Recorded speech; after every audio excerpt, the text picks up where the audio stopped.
selfie aja, aku fotoin aja deh.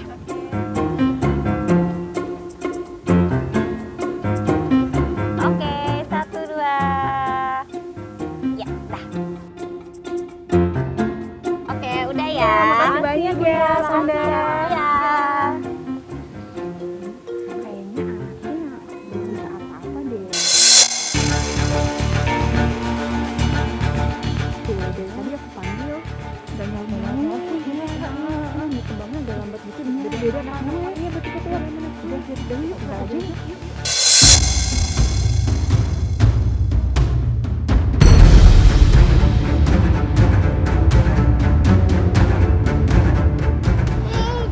Denger nggak tadi ngomong aku? Gitu sih ngomongnya. Ibu zaman sekarang tuh ibu pintar emang kayak gitu, suka julid-julid ngata-ngatain kayak gitu ya kan, bukan berarti kalau misalnya anaknya tuh nggak sesuai sama anak mereka, nggak sama, beda, terus mereka jadi ngata-ngatain Iya, kayak makanya gitu, kenapa ya kan. dibanding-bandingin ya? Iya, selalu dia ngebanding-bandingin. Aku punya temen nih, aku punya temen dia dokter, aku mau telepon dia supaya dia kesini nyamperin kita ya, jadi kita bisa langsung ngobrol-ngobrol.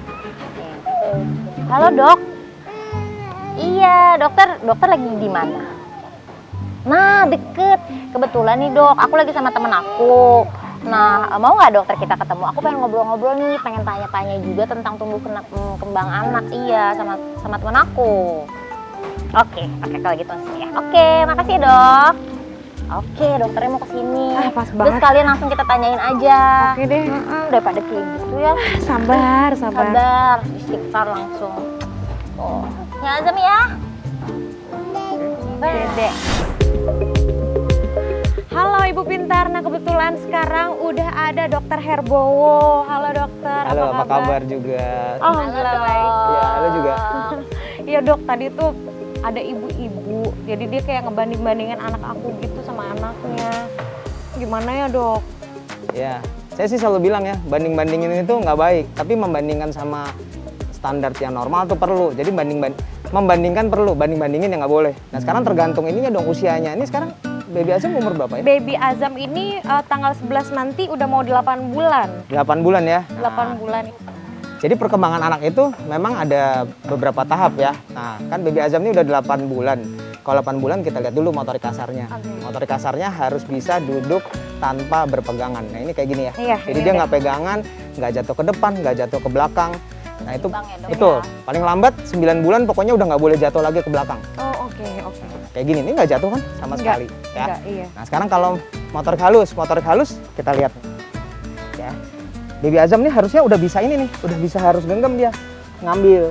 Ada dua yang harus dilakuin. Nomor satu dia harus genggam besar begini. Nah ini kayak begini nih ya. Jadi dia genggam dalam kondisi besar begini.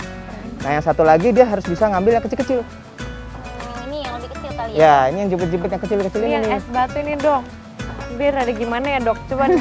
Dingin kali kan dia. Iya Emang dingin. dingin ya? Es Iya batu kalau iya. dingin mungkin belum tentu berani ya kalau nggak pernah dikasih dingin karena orang Indonesia kan senang banget kalau dingin nanti pilek gitu jadi Iya. sering nggak dikasih. Nah tinggal yang paling penting sekarang kemampuan bicara ini harusnya dia udah ada apa ya, kalau 8 bulan namanya satu silabel mestinya ngomongnya a ba ba Iya, gitu-gitu atau ngoceh kayak kalau kita ngobrol dia ngajak ngobrol ayo bawa, Iya, bawa. dede gitu dia ngomongnya dede. Nggak tahu dede siapa. Nah itu lebih bagus, itu namanya babbling tuh. Iya. Dede itu umur 9 bulan. Jadi sebenarnya kalau dilihat, ini belum mau ngomong sih ya. Halo Azam. Baru bangun Azam. soalnya dok. Ini yang penting nih. Tadi kalau kita panggil Nama. harus nengok. Oke. Ini udah sangat bagus sekali karena paling lambat umur setahun harus nengok. Oh iya, aku tuh rencana mau vaksin baby Ya. Azam. Cuma aku tuh kadang suka rada takut karena dengar kabar beredar berita-berita di luar sana tuh iya amit-amit ya. Katanya kalau habis divaksin itu ada yang kena autis gitu, itu benar nggak sih dok? Masa sih dok? Ya itu emang berita udah berapa ya? 10 tahun yang lalu kali ya. Takut ya, takut Di banget. Indonesia masih beredar memang, tapi perlu diluruskan bahwa itu udah nggak benar. Nggak bener Nggak ya? benar, karena memang udah diteliti, udah penelitiannya besar-besaran loh, bukan cuma sekedar penelitian kata orang gitu, ini penelitian besar-besaran dan nggak terbukti tuh satupun vaksin bisa bikin autis. tuh nggak ada. Alhamdulillah anakku sampai sekarang alhamdulillah sehat-sehat aja. Kan kita semua juga divaksin waktu kecil, Iya, Iya. mungkin dan nggak karena apa-apa juga ya. mungkin karena aku anak pertama kali ya, jadi yang benar-benar Iya. super duper takut, banyak ketakutannya gitu Betul. dok. Wajar kok takut. Jadi kalau gitu sekarang tuh kan udah macem-macem nih vaksin. Nah yang wajib emang kayak ini tuh wajib nggak boleh lewat, kan ada tuh yang Iya. kayak ini tuh wajib ya nggak boleh lewat gitu. Itu apa aja dok? Karena kan kalau zaman dulu mungkin kayaknya nggak sebanyak sekarang? Apa karena setelah pandemi atau gimana gitu? Jadi sebenarnya semua vaksin di Indonesia itu penting karena memang semuanya penting. Kalau wajib nggak wajib itu bukan urusan penting nggak penting. Wajib itu karena pemerintah sudah mensubsidi sehingga masyarakat nggak usah bayar. Kalau nggak usah bayar ya jangan ditunda-tunda dong Iya, gitu. iya. Makanya orang bilang wajib. Nah itu yang sekarang dari pemerintah sudah disubsidi dan itu digunakan di puskesmas tuh ada hepatitis B yang baru lahir, polio tuh yang tetes, ada DPT, HIB. Udah. Beberapa tahun yang lalu ada HIB ya, Haemophilus influenza B itu buat radang selaput otak, sorry. Ya. Terus ada campak, ya campak sekarang namanya MR. Nah yang terbaru yang jangan lupa ada vaksin baru namanya pneumococcus PCV. Itu yang terakhir Itu untuk di untuk di umur 2 bulan ke atas. Oke. Untuk ini ya dok, pernah apa?